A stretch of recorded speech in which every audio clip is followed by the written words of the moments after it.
Hello friends, मैं हूं Prashant and welcome back to my channel mister Infolution. आपको याद होगा मैंने मेरी पिछली वीडियो रीजंस ऑफ फायर यानी आग लगने की वजह बनाई थी, जिसके अंत में मैंने कहा था कि मैं अपनी अगली वीडियो आग लगने के बाद उससे कैसे बचाव करना चाहिए उस विषय पर बनाऊंगा। तो मैं आज उसी वीडियो के साथ आपके सामने आया हूँ। तो चलिए शुरू करते हैं।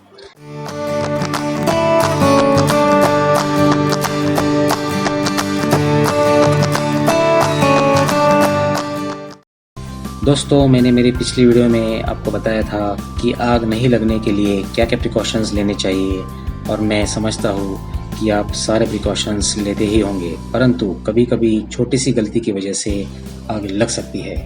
अगर आग लगती है तो सबसे पहले आप इलेक्ट्रिकल डिब्बी में मेन स्विच बंद कर दीजिए और गैस सिलेंडर का वॉल्व या पाइप गैस है तो उसका वॉल्व तुरंत बंद कर दीजिए।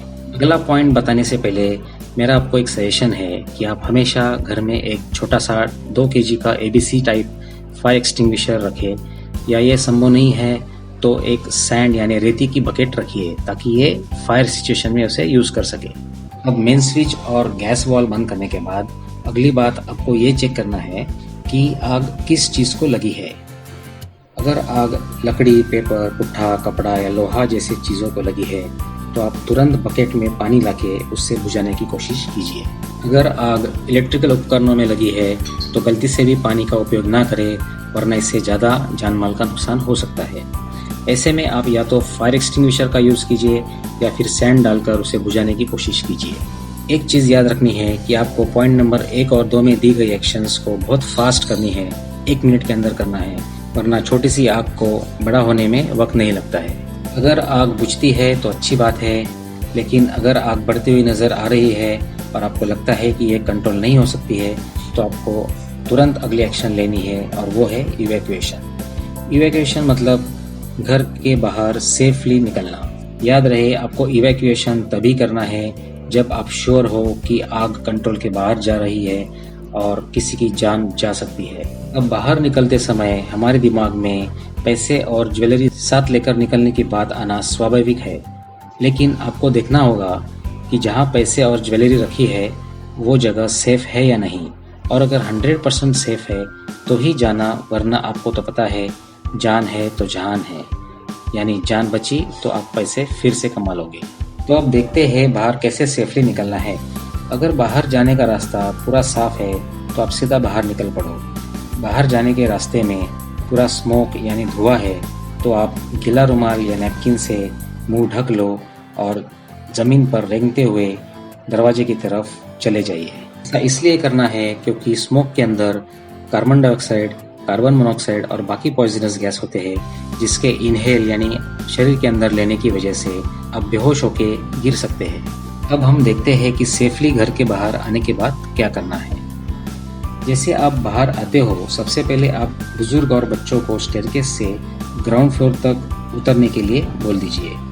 अगर आप 20 से 70 माले की बिल्डिंग में रहते हैं और आप ग्राउंड फ्लोर तक उतरना नहीं चाहते हो तो नज़दीक की रेफ्यूज फ्लोर में भी जा सकते हैं। यहाँ आपको एक बात का ध्यान देना है कि किसी भी हालत में किसी ने भी लिफ्ट का इस्तेमाल नहीं करना है, बिल्डिंग चाहे 10 माले की हो या 70 माले की हो, क्योंकि आग लगने के दौरान लिफ्ट यूज करने से अब तक बहुत जाने जा चुकी है। साथ ही साथ अगर आपके बिल्डिंग में फायर अलार्म सिस्टम लगा है तो नीचे उतरने से पहले आप MCP यानी मैनुअल कॉल पॉइंट की ग्लास को ब्रेक करना, या लिफ्ट करने वाला डिज़ाइन है तो लिफ्ट करना है, ताकि बिल्डिंग का इमरजेंसी अलार्म या हुटर बजने लगे, ताकि सिक्योरिटी अपने एक्शन में आ जाए। ये सारी एक्शन बहुत स्पीड में लेनी है ताकि आप 5 मिनट में घर से बाहर आकर MCP को एक्टिवेट कर सके, जिस कारण सिक्योरिटी जल्द से जल्द फायर फाइटिंग के लिए ऊपर पहुंच पाए और बाकी बिल्डिंग वालों को भी अलर्ट कर सके।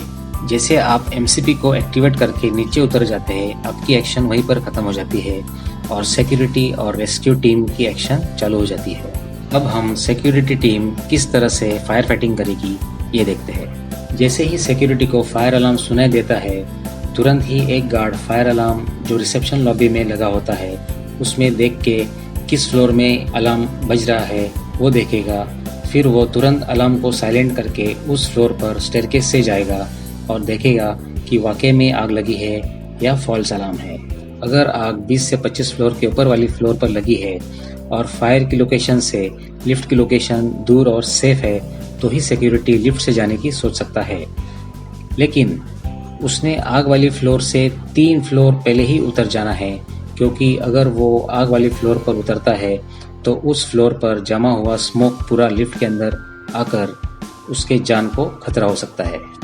दूसरा गार्ड जो रिसेप्शन पर है उसने आग वाले फ्लोर के ऊपर के नीचे के आजू बाजू वाले फ्लैट को इंटरकॉम या मोबाइल से इन्फॉर्म करना चाहिए, ताकि वो लोग भी स्टेयरकेस से तुरंत इवैक्यूएट कर सके और नज़दीकी रेफ्यूज फ्लोर या ग्राउंड फ्लोर पर आ सके।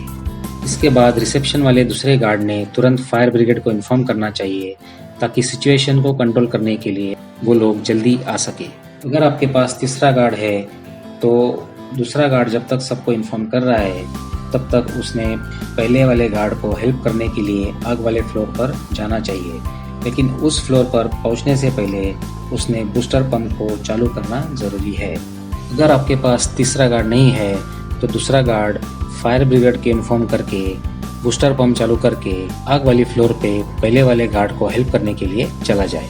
जैसे ही पहला सिक्योरिटी गार्ड आग वाली फ्लोर पर पहुंचता है उसने फायर फाइटिंग डक्ट को ओपन करना है, रबर होज रील के ड्रम से होज रील को उतारना है, उसके वॉल को ओपन करना है जिससे होस पाइप के थ्रू प्रेशर में पानी आएगा और उस पाइप को आग के बेस की तरफ मोड़ना है और आग बुझाने की कोशिश करनी है। अगर आग छोटी या मीडियम है तो इस रबर होस से बुझ जाएगी, और अगर आग बड़ी है तो आपको एक स्टेप आगे जाना होगा और कैनवास होस बॉक्स को खोलकर कैनवास होस निकालना होगा। इस बॉक्स को ओपन करने के लिए साइड में ग्लास का छोटा सा की बॉक्स तोड़कर की निकालनी होगी, जिससे ये कैनवास बॉक्स खुलेगा।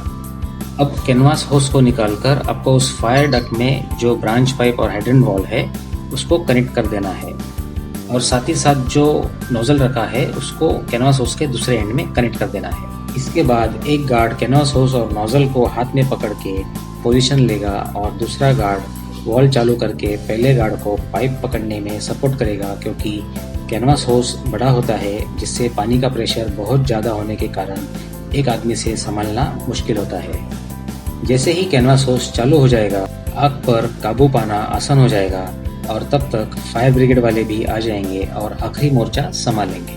तो इस विषय में बस इतना ही। मुझे विश्वास है कि ऐसी आग वाली घटनाओं में आपको कैसे रिएक्ट करना है और क्या क्या एक्शंस लेनी चाहिए ये आपके समझ में आ गया है, और मैं चाहता हूँ कि आप ये वीडियो पूरी फैमिली के साथ देखें ताकि सबको इसकी जानकारी मिले। जाने से पहले आपसे गुजारिश करता हूँ कि आप इस वीडियो को लाइक और शेयर करें। सब्सक्राइब नहीं किया है तो प्लीज़ सब्सक्राइब करें और नए वीडियो की नोटिफिकेशन पाने के लिए बेल आइकॉन को प्रेस करें। तो फिर मिलेंगे नई वीडियो के साथ, तब तक के लिए थैंक यू, गुड बाय, सुरक्षित रहिए और सुरक्षित रखिए।